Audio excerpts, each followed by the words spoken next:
आनंद विजय जी, क्या आप इसको इस तरीके से भी देखते हैं, क्योंकि कह रहे हैं कि बुद्ध का रास्ता तो सीधा युद्ध रोक देने का है, लेकिन क्या कोई शर्तें नहीं लगी?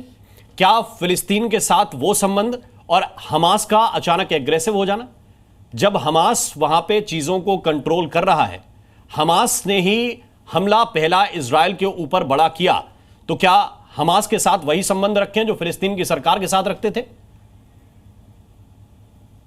मैं क्या बोलूं, मुझे तो लगता है कि हम विदेश नीति को लोकल राजनीति के हिसाब से डिस्कस कर रहे हैं। विदेश नीति is all together different thing. जो अभी सारे लोग कह रहे हैं, अब एब्सटेन रहना ऐसा थोड़ी हो सकता है कि आप वहां अपनी बात करिए और बाद में वहां से हट जाइए। वो एक सर्टेन प्रोटोकॉल होता है। इसी तरह का एक भ्रम का वातावरण उस समय भी बनाया गया कि जब आईएमएफ उनको 2 बिलियन का ऐड दे रही थी पाकिस्तान को, तब भी कहा गया कि आप एब्सटेन क्यों हुए। एब्सटेन होने का मतलब ही है विरोध करना। तो उस समय भी भ्रम का वातावरण बनाया गया और बगैर ये जाने समझे कि क्या प्रोसेस और प्रोसीजर है, उसको हम यहाँ पर समझ नहीं पा रहे हैं और या समझने का प्रयास न करते हुए राजनीति कर रहे हैं। मैं सिर्फ इतना कहना चाहता हूं कि जो नॉन अलाइन मूवमेंट थी वो पुरानी बात हो गई। आप एक साथ चीन आपको हरा भी रहा है और चीन के साथ कबूतर भी उड़ा रहे हैं, ये नहीं चल सकता। अब वो जमाने अब लद गए कि आपने चीन के लिए संयुक्त राष्ट्र में कह दिया कि नहीं नहीं मुझे नहीं, आप चीन को इसकी सुरक्षा परिषद की अस्थायी सदस्यता दे दीजिए। वो दौर अब समाप्त हो गया। देश अब उससे आगे बढ़ चुका। अब क्या भारत ये अफोर्ड कर सकता है कि पिछड़े हुए राष्ट्रों के समूह में रहे? आज भारत G7 G20 इसका मेंबर है। यूनाइटेड नेशंस की अब औकात क्या रह गई है वैश्विक राजनीति में? ये सिर्फ प्रतीकात्मक राजनीति करता है। वहां क्या होना है? अगर भारत को वहां पर फिलिस्तीन को राहत सामग्री भेजनी है तो भारत राहत सामग्री भेज रहा है। कंधे पर बैग लटकाने से राहत सामग्री नहीं चली जाती है।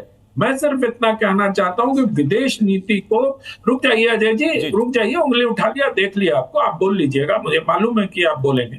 तो मैं सिर्फ इतना कहना चाहता हूं कि जिस प्रकार से भारत की विदेश नीति चल रही है, और मल्टी अलाइनमेंट कब हुआ? अमेरिका के साथ डील किसने की? न्यूक्लियर डील, जिसमें तमाम सांसदों को पैसे दिए गए, पूरे देश ने देखा। तो जब आप करें तो रासलीला, दूसरा करे तो कैरेक्टर ढीला, ये तो बहुत गलत बात है ना। और विदेश नीति को आप स्थानीय राजनीति के हिसाब से आप कायर कह रहे हैं। आप अपने शब्दों का चयन देख रहे हैं क्या? आपने इतना लंबा चौड़ा एक्स पर पोस्ट किया और आप क्या समझते हैं कि आप सबसे बड़े विदेश नीति के ज्ञाता हैं? हो सकते हैं आपको विदेश नीति का ज्ञान हो सकता है आप कांग्रेस पार्टी की जो नीति है उसके हिसाब से आप विदेश नीति की व्याख्या कर रहे होंगे, लेकिन देश अब आतंक और शांति दोनों के साथ नहीं चल सकता। ठीक है, जल्दी अजय जी, क्विक। जी दो तीन बातें कहीं विरोध और दोनों में अंतर नहीं है। मुझे लगता है 10 सेकंड वो चाह रहे थे। आनंद विजय जी विद्वान व्यक्ति हैं, आनंद विजय जी विद्वान व्यक्ति हैं और विद्वता का स्तर ऐसा ना हो कि अब्सटेन में और विरोध में अंतर नहीं है, तो फिर वहां रह के क्यों कोई विरोध करेगा? सब लोग अब्सटेन कर जाता। तो पहले तो ये करेक्शन है।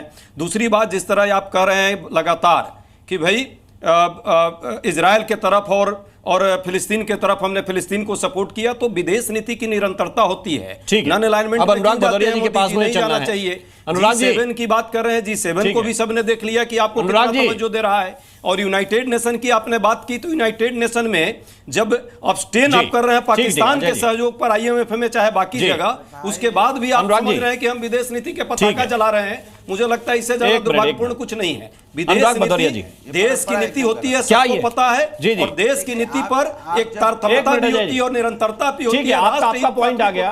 अब आप व्यक्ति का, अब आपके गठबंधन वाले अनुराग जी नाराज हो जाएंगे, उनका समय आप ले रहे हैं मुझे लग रहा है। अनुराग जी जरा मुझे बताइए, क्या ये कायरता नहीं? आप जब पॉलिटिकल नहीं, देखिए मेरी बात सुनिए मोहन जी, मेरी बात सुनिए। पॉलिटिकल लोगों को बुलाते हैं तो पॉलिटिकल लोगों को पहले बोलने का मौका दीजिए। अगर आपको यही सब करवाना है तो क्यों बुलाते हैं हम लोगों को? फिर आप ये बताइए कि अजय जी को आप काउंटर करेंगे क्या? अगर काउंटर से बचना चाहते हैं तो ठीक है। अगर दो गठबंधन के लोग एक दूसरे को बोलते हुए देखना और सुनना नहीं चाहते तो फिर मैं कुछ नहीं कर सकता हूं सर। एक दूसरे, अगर अजय उपाध्याय काउंटर करना चाहते थे, आपने सीक्वेंस, अरे आप नहीं समझ रहे। नहीं, अजय उपाध्याय जी बोले, उसके बाद आप दूसरी जगह चले गए, प्रोटोकॉल अखिलेश यादव वाला मैं दूं तो संभव नहीं है ना सर। आपका काम है अनुराग भदौरिया जी, आपको मैं प्रोटोकॉल अखिलेश यादव वाला नहीं दे सकता हूं ना। आप प्रवक्ता हैं, अजय जी भी प्रवक्ता हैं, और दोनों को मैं समान पिच पे रखना चाहता हूं। भाई तुमसे प्लीज बोलिए। मैं ये कहना चाहता हूं, प्रोटोकॉल देंगे फालतू। अरे अनुराग भदौरिया क्यों तकलीफ में आते हैं? मैं इतनी देर में विषय पे आ जाता और आप जवाब दे देते।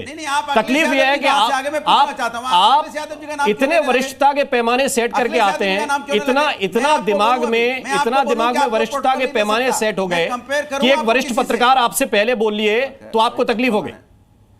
अरे वरिष्ठ नहीं, तकलीफ इस बात की नहीं, तकलीफ इस बात की होगी कि आप रोटेट कर रहे चीजों को। मैं किसी को रोटेट नहीं कर रहा हूं। अजय उपाध्याय जी ने मुझसे 10 सेकंड का समय मांगा, मैंने केवल आपकी इजाजत से उनको दिया। अब नाराज मत होइए, आप नाराज मत होइए। मैं आपसे ये पूछ रहा हूं कि क्या ये कायरतापूर्ण भारत की विदेश नीति है? इस पर जवाब दीजिए। मुझे नहीं समझ, नहीं मेरी बात सुनिए पहले, यहाँ रुक जाइए पहले। हाँ, सुना दीजिए। यादव जी का नाम क्यों ले आए मुझे समझ में नहीं आया। किसका? नहीं, आप अखिलेश यादव जी का नाम, अरे वो नाराज नहीं होते इतनी बात पे तो उनका नाम भी नहीं लिया। अरे अखिलेश जी भी इतनी बात पे नाराज नहीं होते, इसलिए समझाया मैंने आपको। उनसे भी मिला हूं और उनकी विनम्रता भी देखिए। आप कमाल की बात कर रहे हैं, इतनी उद्दंडता तो वो भी नहीं करते कि मुझे पहले समय नहीं दिया। आप समय की बर्बादी कर रहे हैं केवल। लेकिन विपक्ष के नेता, मैं तो आपके नेता की तारीफ कर रहा हूं बात कर रहे हैं कि ऐसे तो वो भी नाराज नहीं होते, इतने वरिष्ठ होने के बावजूद। उनसे मैं कंपेयर चाहता हूं, इतने वरिष्ठ होने के बावजूद वो भी नहीं कहते। ये तो अनुराग भदौरिया इतने नाराज मत होइए। ये दोनों अनंत विजय जी हों या मेरे साथ इस वक्त अजय उपाध्याय, ये भी वरिष्ठ लोग हैं। मैं आपका पूरा सम्मान, आपका पूरा समय दे रहा हूं। अगर आपकी इच्छा नहीं है बोलने की तो मैं कुछ नहीं कह सकता हूं। विदेश नीति की आपको जानकारी कम है तो मैं कुछ नहीं कह सकता। आप विषय पे आइए ना। आप मुझे बुलाइए मत बुलाइए, अरे भाई साहब फर्क नहीं पड़ता, लेकिन आप अनुराग भदौरिया, आप देखिए समय की बर्बादी कर रहे हैं। मैं व्यक्तिगत रूप से भी आपसे यह कहना चाहता हूं कि प्लीज मुझे यह बताइए, क्या यह भारत सरकार की कायरतापूर्ण विदेश नीति है, हाँ या ना? देखिए सवाल यह है कि जब से भारतीय जनता पार्टी की सरकार आई है, कहते हैं ना, एक साधे सब सदे, सब साधे सब जाए। अब सवाल यह है कि जो परंपरा इस देश में जो विदेश नीति चली आई थी उसको आपको फॉलो करना चाहिए था। विदेश नीति तो पहले भी है, देश तो आज तो बना नहीं है 2014 में।